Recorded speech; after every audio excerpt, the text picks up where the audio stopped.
రమ్య మోక్ష. ఎవడు పడితే వాడు రావడానికి, ఎప్పుడు పడితే అప్పుడు పోవడానికి. అస్సలా ఏవి ఉంది భయ్యా. ఆ టైంలో మా అక్క ఫ్రస్ట్రేషన్ తట్టుకోలేక మా అక్క కూడా రివర్స్ లో తిట్టడం జరిగింది. ఎవరమ్మా దీనికి రైటర్? పల్లవి ప్రశాంత. మా బతుకులేందన్న ఇట్లున్నాయి.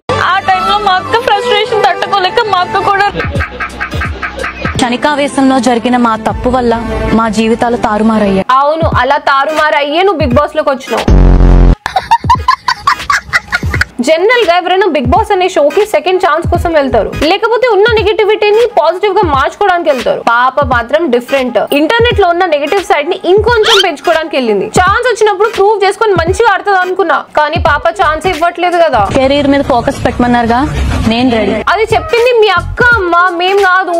అది visual still in my mind. ఇది ఎక్స్పెన్సివ్ అన్నావు అంటే నీ అంత చీప్ మనోళ్ళందరూ సెంటిమెంటల్ ఫూల్స్ అని చెప్పేసి ఈ ఏవి చూసిన తర్వాత అర్థమైంది. ఎవరైనా సరే ఏడుస్తూ వీడియో పెట్టేస్తే తెగ సపోర్ట్ చేసిస్తారు. అప్పుడు పల్లవి ప్రశాంత్ అయినా, ఇప్పుడు ఈ అమ్మాయి అయినా. ఎన్నిసార్లు మోసపోతాం రా బాబు.